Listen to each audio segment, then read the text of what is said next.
Hello everyone, and welcome to another video featuring one of the Scraptastic kits. And this time I'm going to be doing a little tutorial as well, so I'll give you a few little tips on some of the techniques I used. So this is the layout I will be creating, and I use the Classy Girls kit, which is a really fun peachy kit, lots of pinks. So here are the supplies I took out: some washi tape in different widths, watercolors, some stamp ink, and then some of the papers. I'll be using this cream cardstock with the pink pebbles paper just beneath it. Some of the embellishments that came in the kit. I also added some of the add-on as well, the sticker sheet, and then some of these lovely papers by Cartabella. And the tutorial I'm going to show you is how to create your own background, and I'll be using washi tape and watercolors. So the first thing I'm going to do is I'm just going to place strips of washi tape all over the cardstock. So I'm using the thicker washi tape here, and then I'm going to add a few strips of the thinner washi tape. Now I should have probably taken washi tape that was a little less sticky, because when I pulled it off afterwards, in some places some of the cardstock came off, but that's probably because it was also a bit wet. So what I'm going to do here is I'm going to use the same tones as the colors in the pattern papers, which is this lovely peachy pink. So I'm using a lighter, a kind of a skin colored color, and then I'm going to go over that color with a little darker orange or peachy pink. So here I'm just adding all that lighter color over the cardstock. And what was really nice about using the washi tape as well is that it kept the cardstock in place, so it didn't wrinkle as much as it usually does. Now the cardstock that was in the Classy Girls kits is a really good quality cardstock, and I love using it with watercolors, and it resists really well.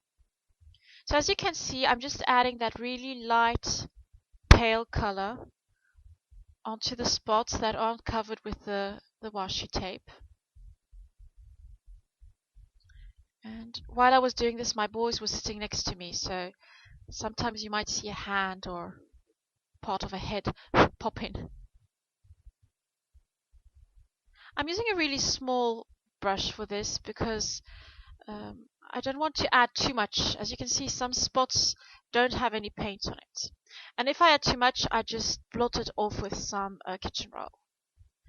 So here I'm just adding that darker color. And here I messed up a bit. I added too much color, and afterwards it stood out a bit. But afterwards I'll be covering those spots up, so it wasn't too bad after all. When you're using paint, I try to be just a little bit less perfectionist, because you don't really know how it's going to turn out, and so I just go with the flow here. So there we go, all of the color is added. I'm just wiping all the paint off the washi tape, and I'm just going over it with my heat gun just to dry the paper. And while I'm doing that, I'm just wiping over the cardstock, and this just flattens it out a bit more. So now onto the second part of the background is I'm going to add some of the stamps. Now I'm going to just try this stamp ink. This is from Hero Arts, and I'm just trying out a few of the stamps, and I decided to go on quite a lighter color and use these chalk inks from Prima. And I'm using the little heart design, and I'm just going to stamp that design onto some of those pieces that are on the cardstock.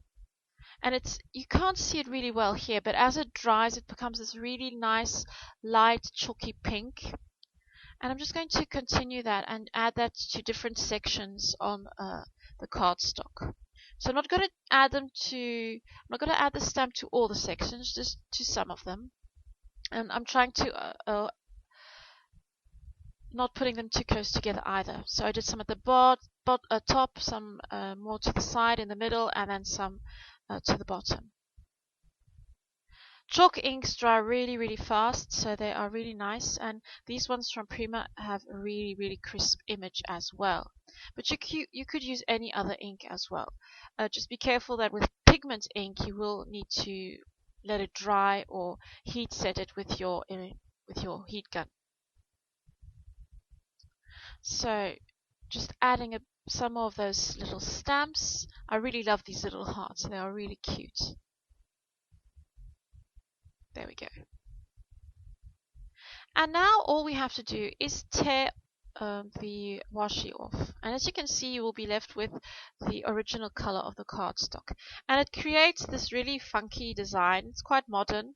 I didn't know how it would turn out, but I really like the way it looks. And you could keep it a lot simpler. Here I went for a design where there was like this crisscross of washi tape or stripes, but you could do it a lot more simpler and just create horizontal and vertical lines and then work from that. And it's a really fun masking technique.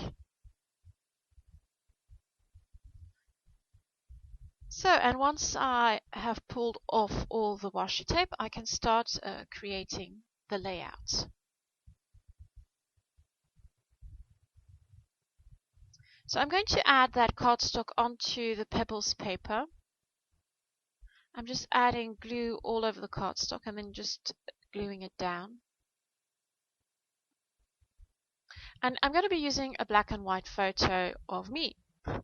I'm trying to scrap myself a little bit more because I've been so afraid of seeing myself in photos.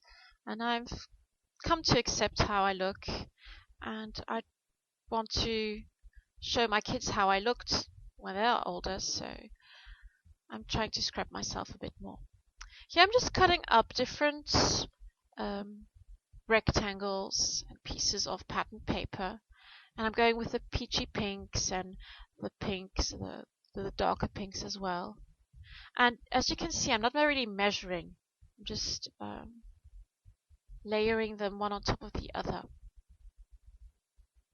And this is going to be my base for the design. And I'm going to use these flowers because I knew I wouldn't use them on any other layout with my boys. I do use pink and these really girly colors for layouts with my boys, but I don't use lots of flowers with them. That's something that I don't use. So I knew I would be using that sticker. And I really liked the sticker that said "So Happy" together, but it just didn't fit. So I'm just going to cut out the "So Happy" bits. And first I wanted to keep the arrow, so I just cut around the arrow, but it didn't look that good. So I just chopped off all the rest, and I had the "So Happy." And I'm going to place that to the right, so just beneath some of those papers.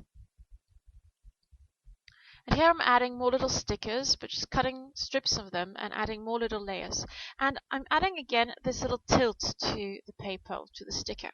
I like adding the this kind of tilt to my layouts, and I've been using that design element quite a lot in my latest layouts. I'm just taking off a few more of those little flowers from the sticker sheets.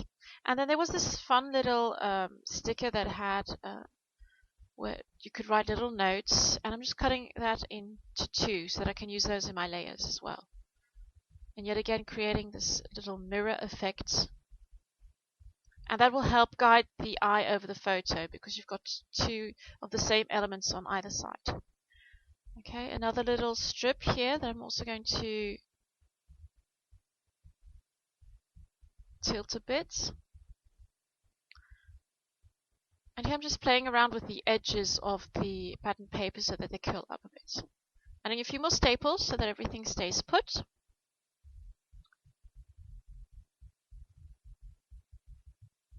And now I'm going to add a few more little stamps. And I'm going to add, I first off thought I'd add it to a little tag, but I just couldn't place the tag with the stamp onto the layout. So when I work on a layout, I have a general idea, and then I just try things out, and sometimes they work, sometimes they don't. So what I'm doing here is I stamped it onto part of the journaling card, and I want to use it that little bottom, that little piece in the bottom, but that didn't work either. So I'm cutting an even smaller tag just to have the stamp onto it. I also wanted to use these really pretty bows from the Atlantic collection from Studio Calico. Really girly, pink. And I love bows and little accessories, and really fit the layout well. So here I'm adding a little cluster in the bottom left-hand corner. And I'm going to make a cluster in the top right-hand corner. And this is an element you can add to your layout if you want to create a flow going from top to bottom. This is really interesting, especially if you like using white space on your layouts. That way, the eye is guided over the whole layout. So here I'm trying to add all those little elements in the top right-hand corner and repeating the same patterns that have already been used in the central cluster. So I'm using that lovely chevron paper, and I just used one of my punches to punch out this little label. And as you can see, I'm repeating those patterns again. And a little flower, like in the bottom. And I'll be adding two of those little gold arrows, one at the top and one at the bottom. So yet again, repetition, symmetry, creating a flow. And now I'm working on the left-hand side of the central cluster. And as you can see, I kept the sticker, I added a little label in the pattern paper, and I tilted it a bit again. So there you get that tilt. And I'm going to be using the tag, and I'm going to just add that to that left part as well. Tying a little knot in the top. There we go. So my layout is pretty much finished now, but I wanted to add a few little tiny details, and I really like adding these to layouts, those little fine touches that just make it complete.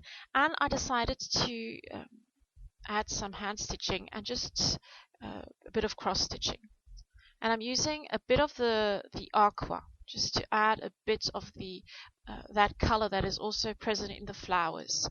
And I thought it was really a fun finishing touch. So I just punched the holes randomly. I eyeballed it again. And I used that little match from the Amy Tangerine stencil set. And once all of that is done, I just stick some washi tape onto the back of it. And here I'm adding just some splatters using, again, the darker color in the watercolor. From the watercolors, sorry. I'm going to put something over my photo, and there you have it. I hope you've enjoyed it, and see you soon. Bye bye.